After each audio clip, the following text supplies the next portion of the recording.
Përshëndetje të gjithëve dhe mirë se erdhët në kuzhinën e Rajanës.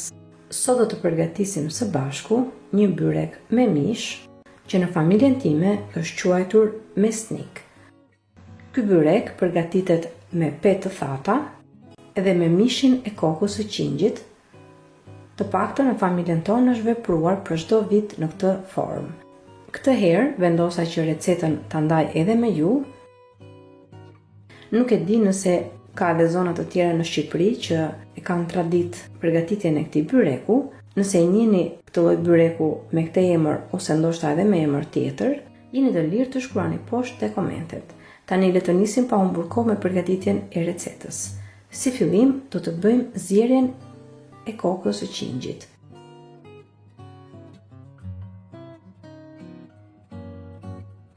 Dhe në momentin që shikoni që mishi ka filluar që të shkëputet lehtësisht nga pjesa e skeletit të kokës, në këtë pikë mund të shtoni në tenxhere kripën, por gjithashtu edhe një kokorqep të grirë imët. Do ta lëm sërish mishin e kokës që të marr val, derisa të shikoni që edhe qepët janë zbutur mjaftueshëm, dhe ndërkohë mos harroni që kur ta hiqni kokën e qingjit nga zjarri, të keni lëng mjaftueshëm që do të na duhet më pas për të spërkatur petët gjatë shtrimit të byrekut. Në momentin që mishin e kokës e keni gati, e shkëpusni nga pjesa e skeletit dhe i lini gati derisa ne të përgatisim edhe petët e byrekut.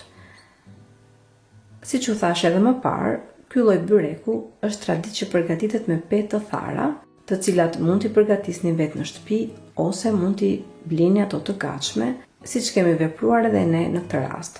Për arsye kohe, petët e thata i kemi bler të gatshme, por në kanalin tim unë ju kam treguar edhe videon specifike se si mund të përgatisni petë të thata në shtëpinë tuaj. Për të gjithë ju që doni që petët e thata të përgatisni vetë, mund ta shikoni atë video dhe fare mirë petët mund t'i bëni vetë në shtëpinë tuaj. Kush të dëshiroj mund t'i blej edhe të gatshme dhe në fund fare më besoni që byreku del shumë i mirë edhe me petë të gatshme, të cilat janë të posaçme për byrekët që bëhen me petë të thata. Megjithatë, ne sërish kemi përgatitur një brumë që do të na duhet për të përgatitur petët e sipërme dhe petët e poshtme të byrekut, të cilat duhet që të jenë të njoma. Në këtë rast ne kemi përgatitur një brumë vetëm për të bërë 10 petë të njoma, nga të cilat 5 do të përdoren për pjesën e poshtme të byrekut dhe 5 do të përdoren për pjesën e sipërme të tij. Për përgatitjen e këtij brumi do t'ju duhen vetëm 2 kota miell, pak krip dhe gjithashtu do të shtoni dhe ujë derisa brumi të bëhet i butë dhe që duart të mos ngjiten. Mjaftoni gjysmë gote me ujë dhe në fund fare do të përftoni një brum të butë që nuk i ngjisin duart.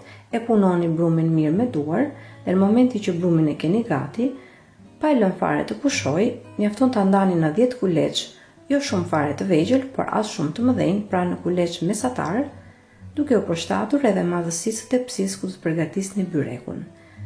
Ne kemi ndarë brumin në 10 kuleç, pra 5 për pjesën e poshtme të byrekut dhe 5 për pjesën e sipërme të tij. Më pas, kuleçët, siç e shikoni edhe në video, i kemi hapur 1 nga 1 ose 2 nga 2 si të keni dëshirë, duke përdorur niseshte.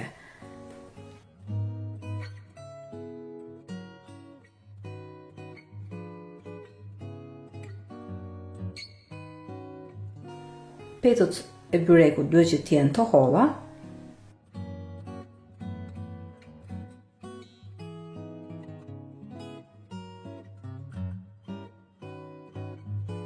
Dhe në momentin që e keni hapur petën e parë të byrekut, ashtu siç është e njom, pra pa e tharë, do ta shtrojmë në tepsi të cilën më parë e keni spërkatur me pak vaj ulliri ose pak vaj gjelle.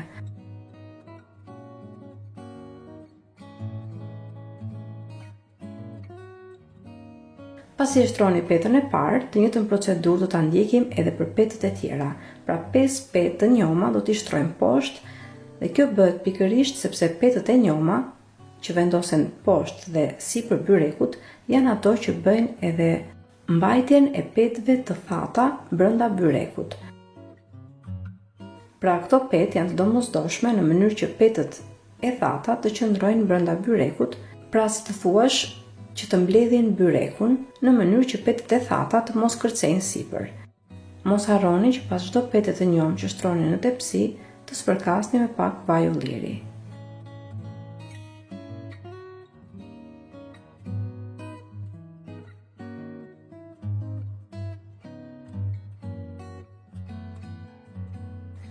Dhe ndërkohë, dua t'ju them edhe një moment tjetër për përgatitjen e këtij byreku, që është edhe lëngu që na duhet për spërkatjen e petëve të thata. Lëngun që kemi zier mishin e kokës, do ta provojmë për krip, nëse ka nevojë për krip, mund t'i shtoni edhe më tepër. Do të shtojmë gjithashtu pak nenexhik ose mëndërs ose nane, si quhet ndryshe, si dhe pak rigon dhe piper të zi. Këto lloj erëza shtojmë ne kur përgatisim këtë lloj byreku. Mund të shtoni erëzat tuaja të preferuara ose mund të hiqni ndonjë nga ato që ne kemi përdorur në këtë video. Dhe më pas kur lëngun e kemi gati, tani do të fillojmë me shtrimin e petëve të thata në tepsi. Mos harroni që petët e njoma i spërkasim vetëm me pak vaj, pra nuk do t'i spërkasim me lëngun që përgatitëm, pasi në të kundërt byreku bëhet shumë i qullët dhe nuk deli mirë në fund. Pasi keni përfunduar me shtrimin e 5 petëve të njoma në tepsi, tani do të shtrojmë petën e parë të thatë, të cilën pasi e shtrojmë në tepsi, mund ta shtroni duke e coptuar ose edhe ashtu siç është, varet nga madhësia e petës dhe nga madhësia e tepsisë që ju keni. Petën e spërkasim nga pak me lëngun që kemi përgatitur. Si për petës parë, do të vendosim petën e dytë, të cilën sërish do ta spërkasim me pak lëng, por mos harroni që në çdo 2 ose në çdo 3 petë të shtoni dhe nga pak vaj. Kujdes mos shtoni shumë yndyr, pasi në fund fare byreku del me shumë yndyr dhe është e vështirë që të hahet. Prandaj dua t'u theksoj që spërkatjen me lëngun që përgatitëm e bëjmë në çdo petë të thatë, ndërsa spërkatjen me vaj, ku shtrojmë petët e thata, e bëjmë në çdo 2-3 petë, pra jo në çdo petë siç veprojmë kur hedhim lëngun e mishit të kokës. Për këtë byrek ne kemi përdorur në total rreth 20 petë, nga të cilat 10 janë të njoma dhe 10 janë të thata. Sigurisht ju mund të përdorni edhe më tepër petë të thata, varet gjithmonë edhe se sa të madh do ta bëni byrekun. Procesin e shikoni edhe në video, pra nëse ndiqni udhëzimet siç u thash, do të përgatisni një byrek shumë thjesht dhe fare kollaj.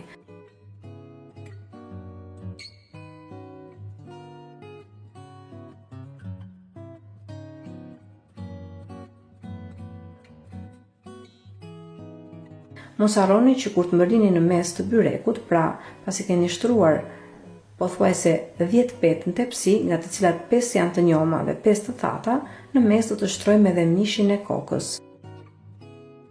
E përhapim mirë mishin. Nëse doni, këtë byrek mund ta bëni edhe me 2 ose 3 shtresa mish, ne gjithmonë e bëjmë vetëm me një shtresë. Kështu e kemi përgatitur gjithmonë në familjen tonë.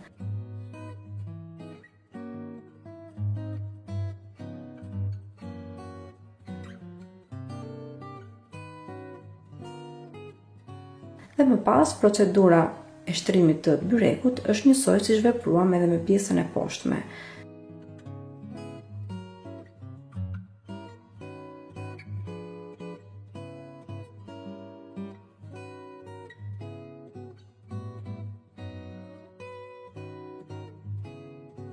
Pasi përfundoj me petët e thata, tani do të përgatisim edhe 5 petët e njoma për pjesën e sipërme të byrekut. I hapim edhe petët. Petët duhet të jenë të holla, në mënyrë që byreku të dalë shumë i mirë.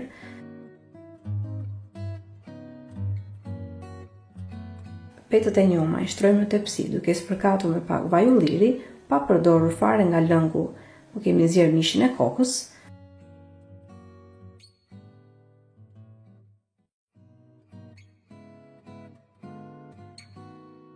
Dhe në fund fare do të përgatisim edhe petën e fundit, pra petën e sipërme, të cilën pasi e shtrojmë në tepsi e niveloj mirë. Ky byrek nuk përgatitet me thëmbra ose me pjesë anësore, pra petët duhet të jenë fiks sa që është madhësia e tepsisë. Dhe më pas, në fund fare, petën e sipërme e spërkasim me vaj ulliri.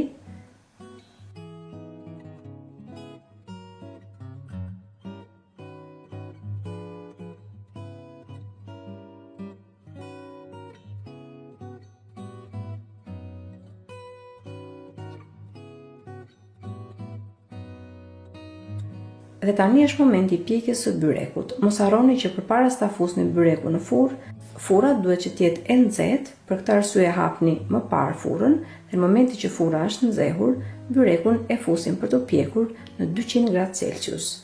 Byrekun do ta lëmë që të piqet në furrë për të paktën 45 ose 50 minuta, ose derisa të shikoni që byreku ka kulluar mirë, ka marrë edhe ngjyrën e bukur sipër.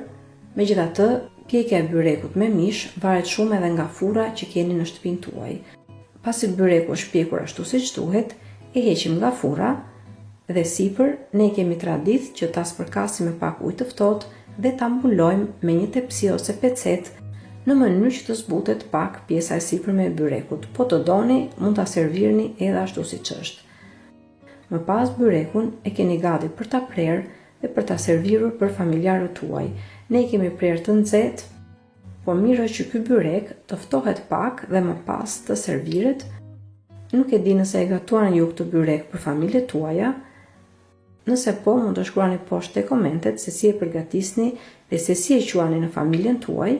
Shpresoj shumë që kjo recetë ju ketë pëlqyer dhe nëse po, mos hezitoni të jepni asaj një like, si dhe ta shpërndani me miqtë dhe familjarët tuaj në rrjetet sociale. Gjithashtu mos nguroni të abononi në kanalin tim, si dhe të shtypni cilën e vogël anash kanalit, në mënyrë që të njoftoheni sa në kanal postohen recetat e reja. Ju falenderoj të gjithëve që më ndoqët edhe në videon e sotshme. Bashkë të dëgjojmë sërish në videon e radhës. Deri atëherë, Zoti ju beqatoft të gjithëve.